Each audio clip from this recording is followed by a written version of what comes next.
Neil Peart is here, and everything is fine as long as he's safe and sound, and we're ready to go. And we're going to go past the 8 o'clock hour or the 11 o'clock hour on the East Coast, so we got plenty of time to talk to this man. And by way of introduction, I'm going to spare my guests the usual long list of well-deserved accolades that are normally recounted when one is trying to introduce this man. We all know who he is and what he's done in the past, so for this interview, I'll forgo all of that and just concentrate on this extraordinary new work that he and his bandmates Geddy Lee and Alex Lifeson have created.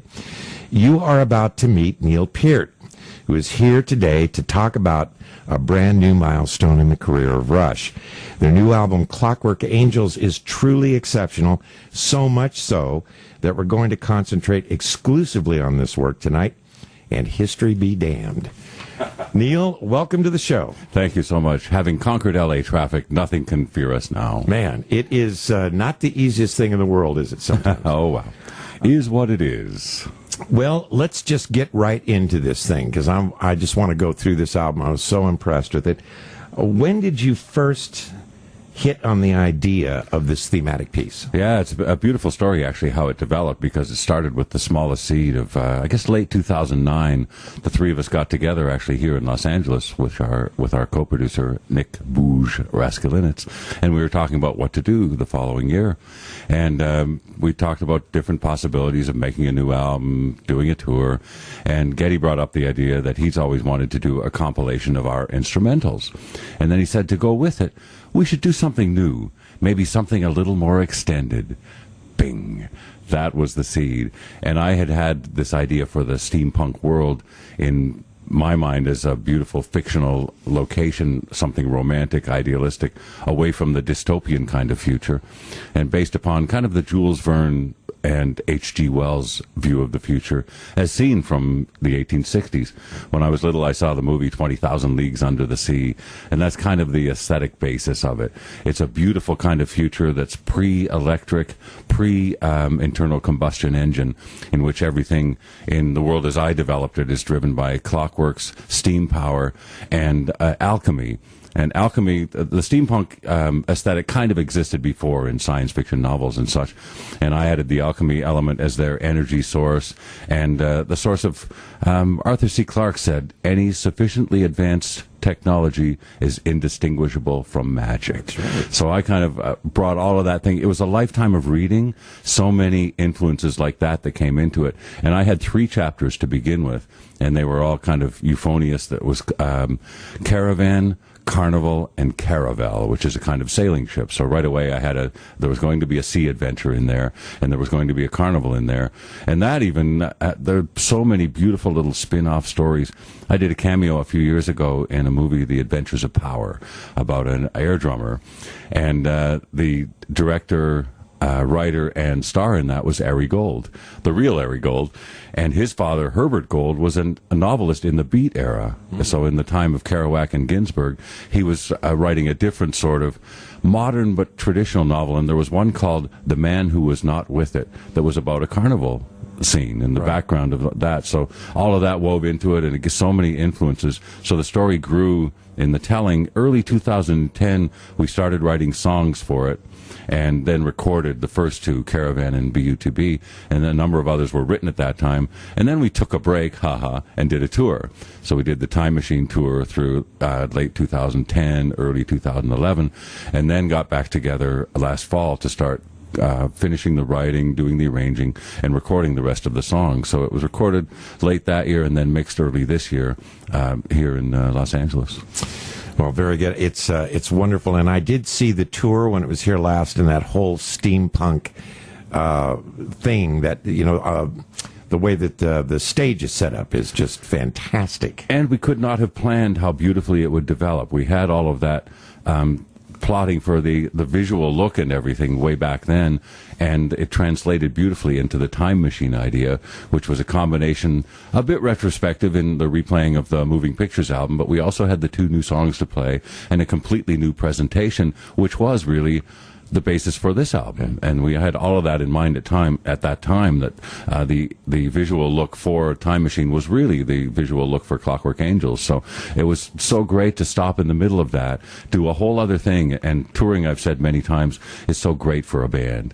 And all of us too had another kind of a subtext going on, another ambition to become more improvisational. And we were working on that during the tour, each of us in our solo spots and then together in certain parts of the album, which was, after 35 years and more together, an amazing thing to launch on a completely new direction. We'd worked on all these years of becoming very compositional, very detail-oriented, very arrangement-oriented, such that when we recorded what we considered to be the benchmark performance of a song, all we had to do was try to reproduce that every night, and that was our goal. Try to be as good as the record. And suddenly, boom, we've struck out in a whole new direction that's much more spontaneous, and it came to fruit on this album on every level. The songwriting, the lyrics, the drum parts, and each of our individual parts on the album were so much more improvisational. Even the lyrics, while Geddy was recording some of the songs with Nick, and I wasn't there, we were emailing, texting back and forth on little changes on the fly and changing it as we went, making it up as we went along. So that was really an important spirit about, I think, how this album came together, because it appears to be a carefully structured, arranged, organized, and performed piece, as ours normally are, but in fact it was conceived and executed in that completely different way.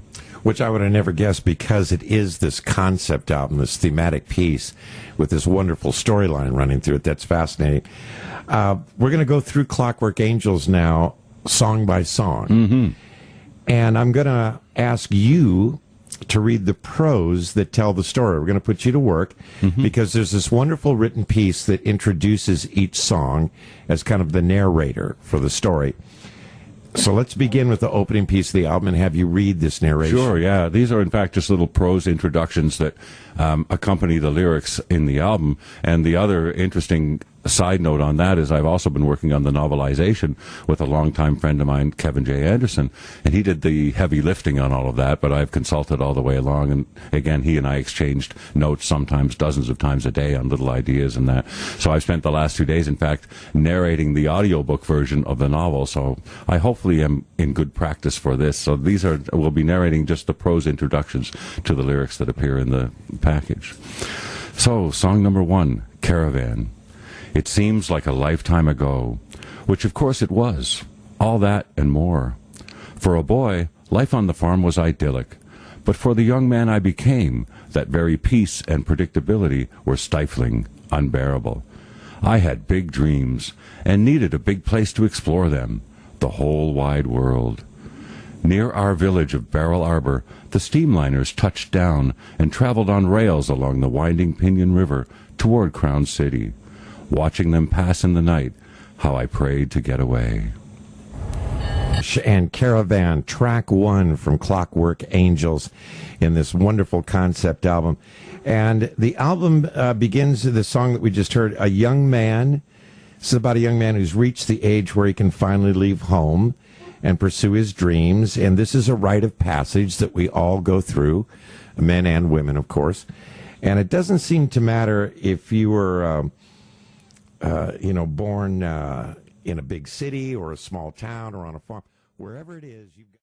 And Caravan, track 1 from Clockwork Angels in this wonderful concept album. And the album begins with the song that we just heard, A Young Man. This is about a young man who's reached the age where he can finally leave home and pursue his dreams. And this is a rite of passage that we all go through, men and women, of course. And it doesn't seem to matter if you were, born in a big city or a small town or on a farm. Wherever it is, you've got to go. An odyssey, right? It's the classic rite of passage and to go off voyaging and adventuring. Exactly. And the line, I can't stop thinking big, particularly poignant in this guy's case, as we find out later. Yeah, and I love the way little things come together, because I had that line early on, and then Geddy said when he was putting together the vocals and all that, he needed one more line. So I thought about it and thought, in a world where I feel so small, I can't stop thinking big. Yeah. That's one of those lines that wouldn't have happened if he hadn't asked me, for some little thing. And it's part of the great part of collaboration too. Right. I love the fact that, again, when I brought this in, there were only 3 chapters to the story, and it grew along the way. And a lot of times we were working kind of remotely with Getty and Alex in Toronto, and I would be sending them just pages of stuff and overwriting as I usually do. And Getty is great at trimming my excesses, as it were. So I would give him all this imagery that, you know, doesn't necessarily work well in sung vocals. So it would get trimmed back to the bones of the story, as it were. But at the same time, it was fleshed out by all the background that I did weave into it, and that will emerge in the novel. Before we move on to the next song, I got a question from a friend of mine I work with at Sirius XM. His name is Dominic Nardello, and he's the program director of Deep Tracks and a big Rush fan. And he wanted to know about recording your drum parts for the new CD.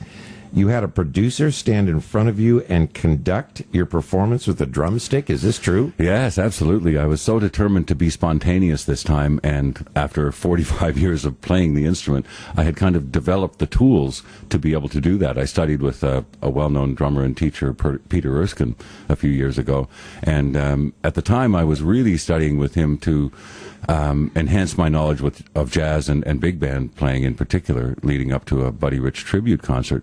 But he gave me so many good exercises and tools that over the years I practiced and learned and worked on, and they gave me such a sense of time and spontaneity that I was able to go in and play through these. I would get a demo from Getty and Alex with just, you know, guitar, bass, vocals, and a drum machine or a click track, and I would go in and play it just a few times, enough to see what might work, and then I would call in the producer, Nick, and he would stand in front of me with a drumstick. Eventually I got him a real conductor's baton, and he would conduct me through the arrangement, because in past years I would spend days just working over the song, seeing what worked, nailing down the arrangement, all the little transitions, all the little fills that foreshadowed and completed each other, and that would be a long process of refinement and a great way to work. Of course, I love a lot of the results that I got that way, but as I was saying earlier, spontaneity was a real theme for all 3 of us in different ways coming into this.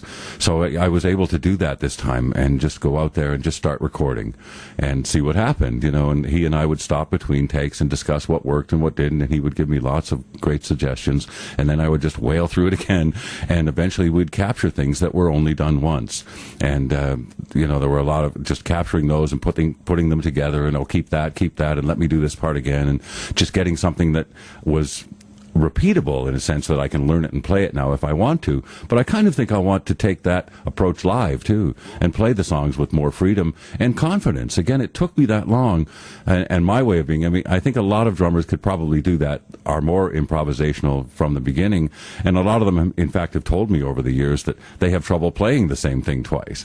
Well, that was my pattern, my modus operandi for many years. So to step outside of that was so liberating and so satisfying to be able to produce something under completely different circumstances. Well, and I think it's also a lesson for people who are listening.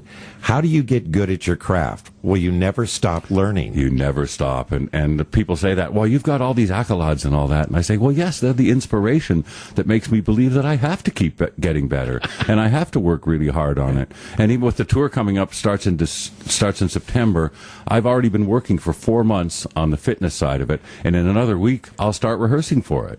You know, for 3 months, I'll be preparing to be as good as I can possibly be, because I have to, you know, if there is any reputation that people are having expectations or whatever, I've got to live up to that and hopefully transcend it. That's the course of study, of practicing, of preparation, is to be even better than, you know, I ought to be.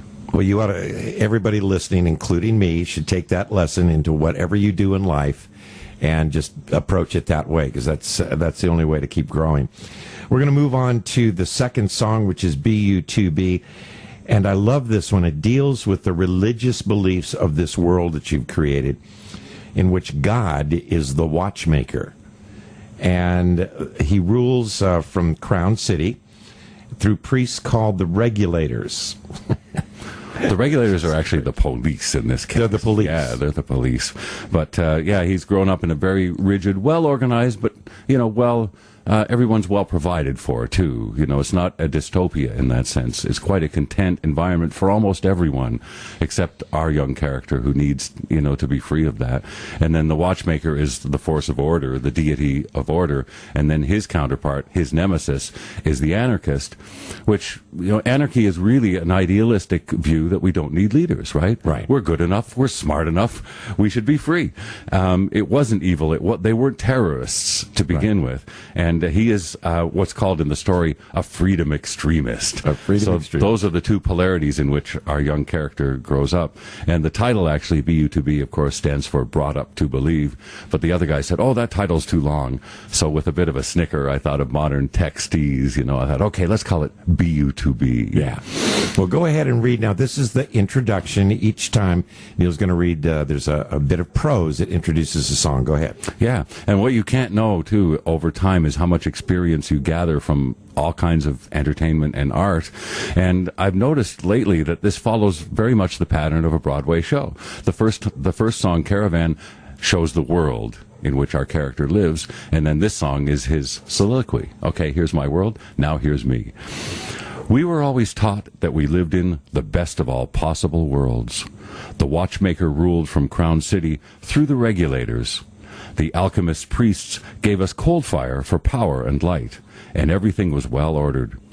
We accepted our various individual fates as inevitable, for we had also been taught whatever happens to us must be what we deserve, for it could not happen to us if we did not deserve. He just sang because it's my favorite line of the song.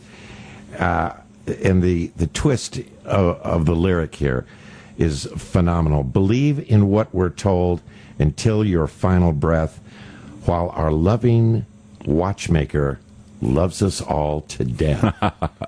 I just love you to death. I mean, and literally, he loves you until you die, but also, you know, he loves you to death in every sense of that word. That is great. That is a great piece of writing. We're going to move on to the title track, which is Clockwork Angels. And this seems to deal with the symbols and the pageantry that the priests have created to sell the doctrine of the watchmaker. Yes? Yes. Well, this is our hero has finally made his way out of his little village, and he's come to this city, and it is truly a wondrous city. Everything is beautiful and well-ordered and impressively designed, by design, of course. And the angels appear as effigies above this square, and in the middle of it they have floating globes of light, and smoke seeps up through the pavement, and it's a very mystical, worshipful kind of environment.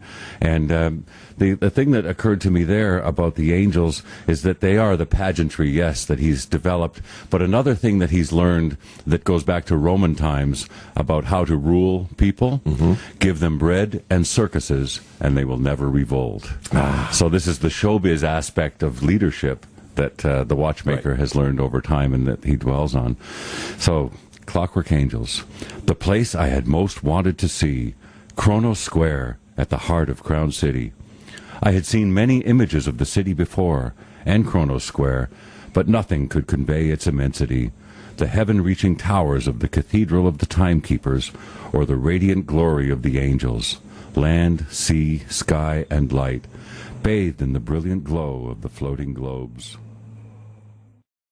The title track from Clockwork Angels, and I don't know if you would know this unless you actually read the little lyric sheet that comes inside, which, by the way, I highly recommend because the artwork is stunning, and you want to follow along in the lyrics. But there's a quote from the Bible. Tell us about this. Right. Well, in the little interlude section in the middle, the opening line is, "Lean not upon your own understanding." And I always found that a very insidious thing to be in the Bible and for people to quote. But also, and so I credited that at the bottom of the lyrics, Proverbs 3:16, I think it is. And then after that, I put, "and In-N-Out Burger milkshake," because at the bottom of the In-N-Out Burger milkshake cup, that Proverbs 3:16 is written there, and there's another verse referred to on the cheeseburger wrapper, and another verse on the French fries one. So that's a bit of extreme trivia, but so amusing that I couldn't resist putting it in. It'll tell you either how hungry I am when I eat them or how unobservant I am. I eat those things all the time, and I never notice the Bible quotes. Well, isn't it great, too, that the lyrics are inspired by the Bible and milkshake container? Exactly, exactly. Very quickly, I want to ask another question my buddy Dominic sent in. I thought this was great. There's a Clockwork Angels novel coming out in September, written by your friend, science fiction author Kevin J. Anderson. And he wants to know, Dominic wants to know, did the long-form story come first, and then you condensed it for the songs on the album, or did you present Kevin with your ideas and he took it from there for the novel? Yeah, good question, and a really nice story, too. Kevin and I had talked for about 20 years of trying to do something together that would be music, lyrics, and prose. And we started sometimes talking about a novel he was working on, and would that work, translated into music. And nothing ever came along until this one. And I had conceived the story in the skeleton of the plot, and we happened to be in Colorado with 2 shows at Red Rocks and a day off in between. And Kevin lives in Colorado, and he dictates his novels while he hikes on a little recorder. So he and I did a hike up one of the 14ers, which are the peaks over 14,000 feet in Colorado, this being one of the tamer ones, Mount Evans. And during the hike, we hammered out the story. And I explained to him the skeleton of the plot that I had.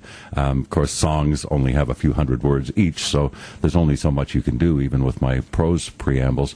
But we talked about it all the way up, and he added more and more ideas to the nature of the watchmaker and the anarchist, and the fact these basic themes of order and freedom, not chaos, but freedom. Right. So all of that came into our talking, and certain chapters of the story, and a song, Halo Effect, for example, that song was written later on and was very much inspired by the conversation we had that day about our own lives. So we weren't just talking about the nuts and bolts of a story. We cared about this guy, because this guy was us, right? Any convincing hero, I would bet, in a novel or any form of fiction like that, he's going to be a reflection of you. So if we could get in our own youthful illusions and disillusions into it, then it made it more personal, and it makes the story that much more complete. It's not just abstractions, and it's not just about ideas by any means. It's about a kid's life and what he goes through and what he suffers to eventually give him some kind of perspective and some kind of wisdom that we'll get to later.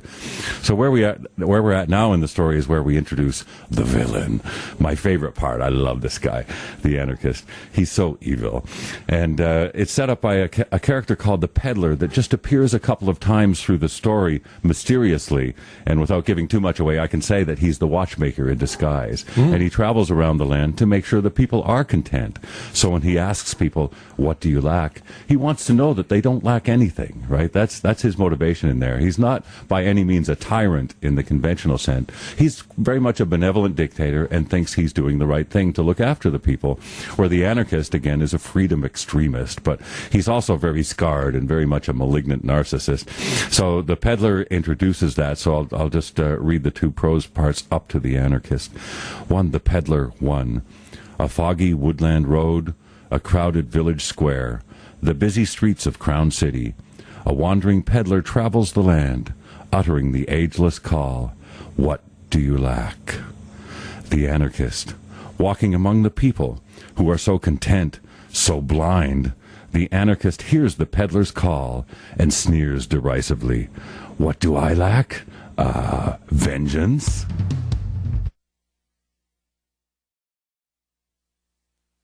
And before we move on to the next track, I want to talk just a bit about this song, because I thought this was kind of fascinating, and maybe I'm interpreting it wrong, but what struck me was, rather than coming from the point of view that the character in the song sees through the falsehoods of what he's being told or sold, or however you'd like to put it, he believes that he is this way because he was born lacking certain things. Brought up lacking is probably more important. Brought up lacking. Yeah, the joke, we had a song on Snakes and Arrows called Malignant Narcissism that came from South Park, the Team America movie. Oh, yeah. And there's a scene in it where Lisa's the expert on terrorist psychology. And she says, it's mostly a case of malignant narcissism brought on during childhood. So we used that as the title for the instrumental on that. But that is the whole idea of this kind of thing, the missing part of me, the things I was always denied. Right. I'm kind of alluding to something I've got at Snakes and Arrows was about that. The Snakes and Arrows, a child is heir to, was really the theme of that particular song. And it's about not the way we're born, but the way we're brought up, and the abuses of all kinds that we're subjected to, psychological and programming, Right. being programmed to be a certain kind of individual that copies our parents, copies the teachers, copies the priests. All of those elements of imprintation, I think, were what I was getting at there, that this guy had. I like the quote, I am the way my life has made me, I am, yeah. Yeah, he's a product very much of what he's been through and what he's been denied, the missing part of me that grows around me like a cage. When I first heard Geddy sing that, it meant so much more than it did when I wrote it. It's one of I love that sometimes when a line really comes to comes to life by being sung, and that was definitely one of those. When he repeated that line, I got those chills. Whoa, I didn't think it was that good. Yeah. The missing part of me that grows around me like a cage. Before we move on, my buddy Dominic again sent some great questions, and one of them, which I thought, well, this is a dumb question. He said, have you ever considered taking people out with you because things are so complex? And it turns out it was a brilliant question. Tell them why. Oh, well, we have, I guess, 4 of the songs on this, maybe 5, have a full string section that we recorded in January here to go on the album. So, we're talking about possibly augmenting our live performance in that way. So it turns out Dominic gave us a good question, which was right on point there. Very good, Dom. Okay, let's move on to Carnies. Yes, this is where our young fellow kind of finds himself. At the beginning, he finds another group of like-minded, freedom-spirited kind of people and pitches in to work with them for a while. And that brings us out to the climax of the story, too, where he and the anarchist really clash in this part. And it's where he's working for the Carnies and he sees the anarchist sneaking around with this detonator device. And he calls out the alert, and the anarchist throws it at him, and all innocently he catches it. And then he calls out this warning, and all the people turn around and see him with the detonator in his hand and think, he's the anarchist. So this precipitates his flight into exile and the next whole segment of his story, his life, his adventures. Right. 5, Carnies. I found work with the traveling carnival, and for the Midsummer Festival in Crown City, our games and rides were set up right in the middle of the square, beneath the angels. One night, amid the noise and confusion of the crowded midway, I saw a man working with wires and wooden barrels. He stood and turned, the anarchist, holding a clockwork detonator in his hand. I called out to warn the crowd, then suddenly he threw the device at me, and I caught it automatically, just as the people turned to look my way.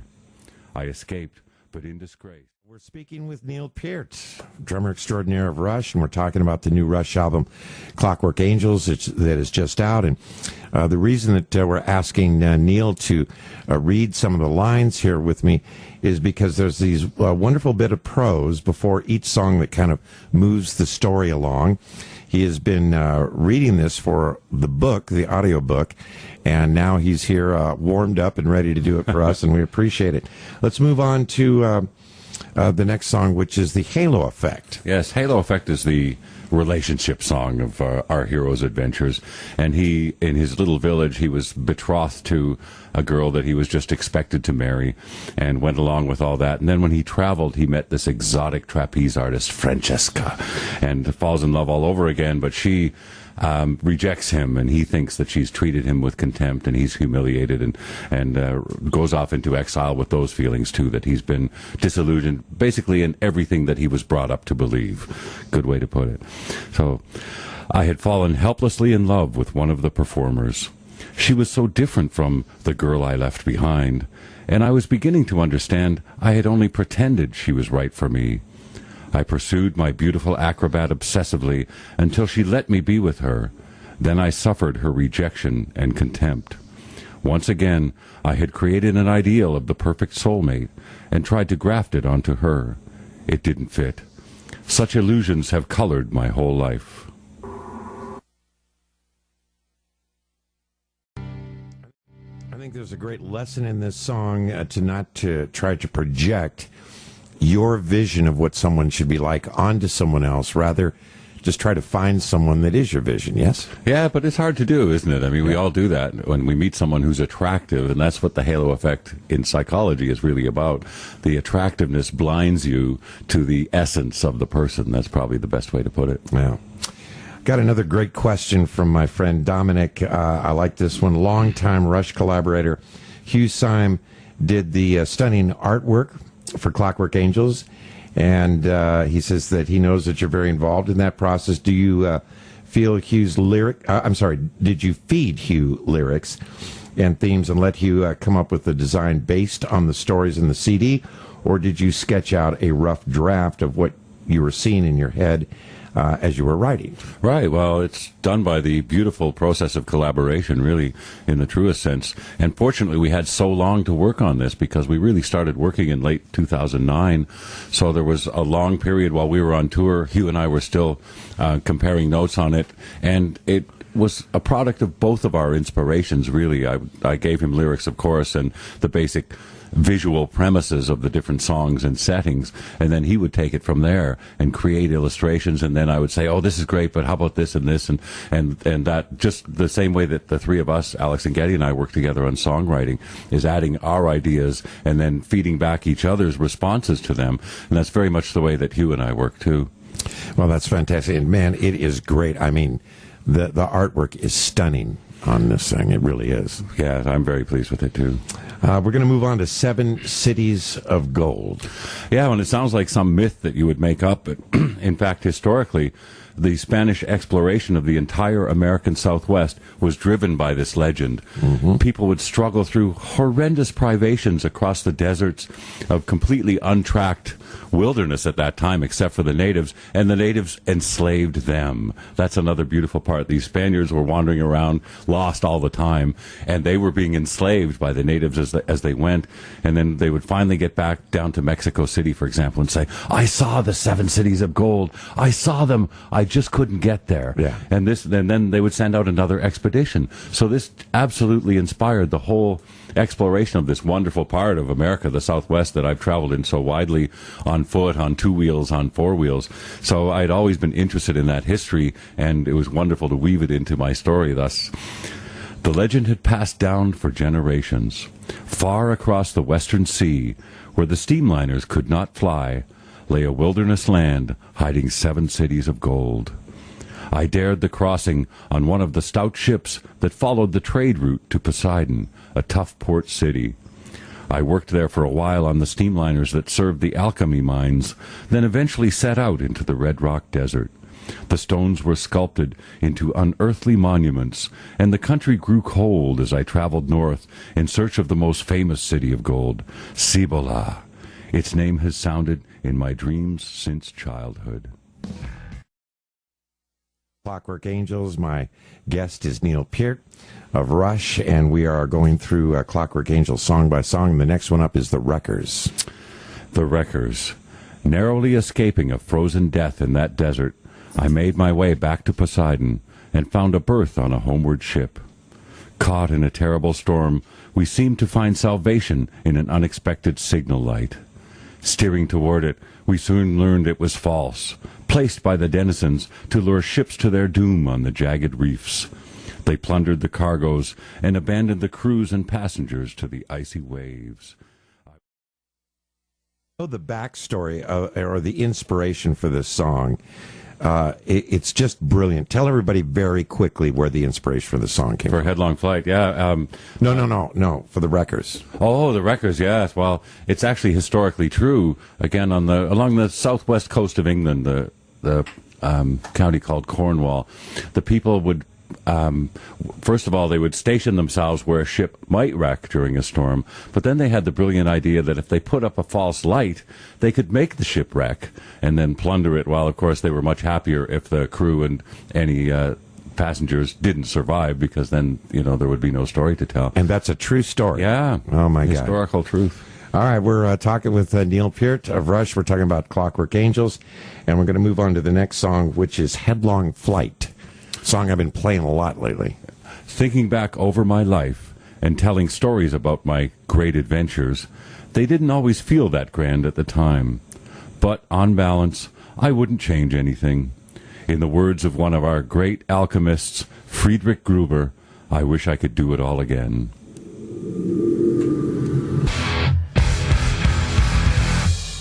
We're talking with Neil Peart of Rush about Clockwork Angels. Very quickly on this song, I like the fact that through all the good and bad things that's happened to this character, he wants to live it all again. Yes, it was actually one of it was the last chapter that was added to the story and the last song to be written for it. And around that time, my longtime drum teacher, Freddie Gruber, 84 years old, had finally succumbed to the slings and arrows of time. But one thing he kept saying toward the end, he would tell stories, and he grew up in Manhattan in the 40s jazz scene, Vegas in the 50s, LA in the 60s, 70s, and up to the present day. And he would tell these amazing stories and then say, I had quite a ride. I wish I could do it all again. Oh. And I don't feel that, which is interesting to write a song from a standpoint that I don't share. Because, you know, I love my life and everything that I have now, but I definitely don't want to have to do it all again at this point. So that was an interesting stance to take to write a song from someone else's point of view on their life. Interesting. Okay, we're going to move on now to The Peddler Part 2 and... Yeah, again, this is a little interlude where the peddler wanders in and out of the story, and he prompts soliloquies from the characters. And in this case, he brings up BU2B2, which my character has been through an awful lot by then. Peddler 2, the ever-wandering peddler, what do you lack?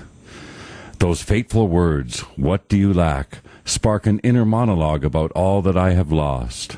No more boundless optimism, no more faith in greater powers, too much pain, too much grief, and too much disillusion. Despite all that, I realize the great irony that although I now believe only in the exchange of love, even that little faith follows the childhood reflex that I was brought up to believe. Comment on that one for us, will you, Neil? Again, just... our character finds himself at the end of all these tribulations where everything that he was brought up to believe has come under fire and really has been shattered for him, basically, at this case. And it's the nexus at which he turns to his own resources and his own experience, and he holds on to some faith in the exchange of love, like I said in the little prose preamble, but he has to know how to deal with all these negative feelings and all these negative people that have been basically assaulting him throughout the story. So that leads perfectly into the wish them well thing, because I think that's a really important realization in life, that all you can do with these people is turn your back and walk away, be glad you're not that way, and wish them well. And that translates even wider among the leaders and people that are trying to do something in the world. Wish them well. You know, it's hard to understand all the negativity that goes out through all the avenues of the media and the interweb and all of that, where these people are just fulminating full of poison and toxic anger and all that, when really that's a much healthier way. If something really annoys you and you can get away from it, get away from it. If somebody's trying to do something to the best of their ability for everyone's benefit, then wish them well. Right. Victimized, bereaved, and disappointed, seemingly at every turn, I still resist feeling defeated or cynical. I have come to believe that anger and grudges are burning embers in the heart, not worth carrying through life. The best response to those who wound me is to... It's wish them well, and it's a phenomenal thought, and it is, you know, turn the other cheek and all of that. The question is, can you do that in your own life, Neil? You can try to. I think that's a realization. These last two songs really represent a kind of culmination of my own experience, my own thinking, and resolutions. I think Wish Them Well is just a resolution that we should try to do. And I think you can learn healthier ways to respond to negativity like that, and to toxic people. You know, like I said earlier, if you can avoid them, you're not turning the other cheek, because you're not going to stay there and be abused, right? You're going to say, okay, bye-bye, I'm glad I'm not like you, I am gone. Right, because it's hard when someone is attacking you not to defend yourself.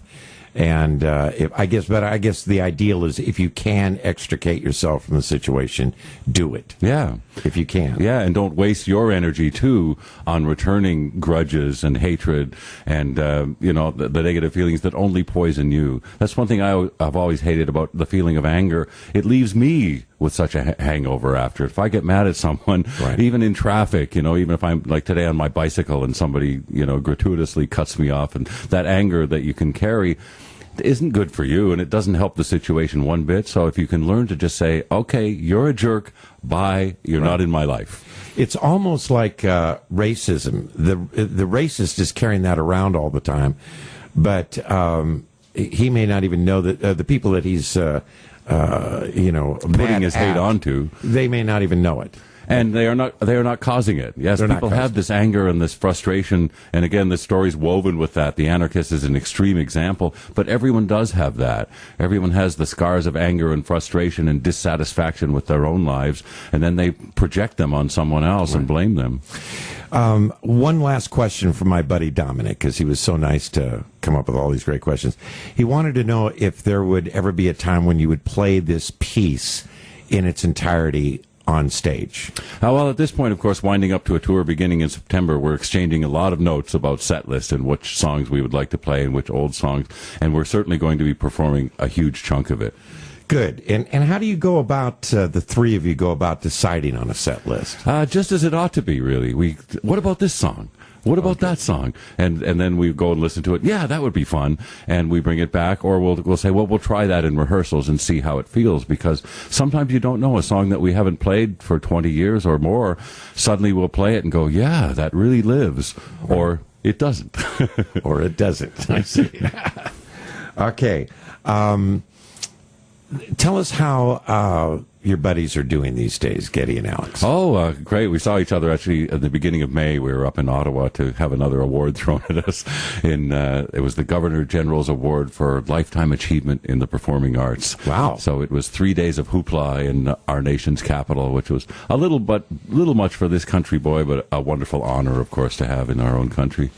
Yeah, you're not someone who rushes to be in front of the camera or to accept awards. So how do you deal with that? I mean, did you feel like, well, this is such an honor, it would be kind of bad of me not to show up?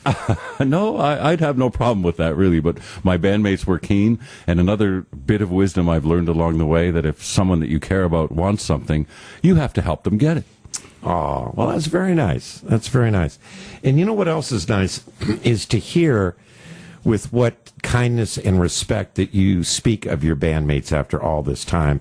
I mean, I'm sure that, there was bumps along the road, but to be at this place in your life with the three of you and being so happy about what you do, that's really a blessing. It is remarkable. 38 years after all, but we still really do have a lot of fun together. And again, we've learned to deal with conflict in non-destructive and non-upsetting kind of ways that we can work through and collaborate in the true sense of each idea adds to someone else's idea, and we build something out of that without too much contention these days. Fantastic. Before I, get you to do the last song, I just want to make sure that I thank some people here. Megan Simsick for all her help in getting the interview together. Mark Abramson from Roadrunner Records. Of course, Dominic Nardella of Sirius XM, perhaps the biggest Rush fan on planet Earth, for his contribution to the questions. Michael Mossback, Mark Felsot, and my lovely wife, Helene Hodge-Ladd. Let's do the last song, The Garden. This was the culmination of the whole story, really, and the culmination of my story in many ways. Long ago, I read a story from another timeline about a character named Candide. He also survived a harrowing series of misadventures and tragedies, then settled on a farm near Constantinople. Listening to a philosophical rant, Candide replied, "That is all very well, but now we must tend our garden." I have now arrived at that point.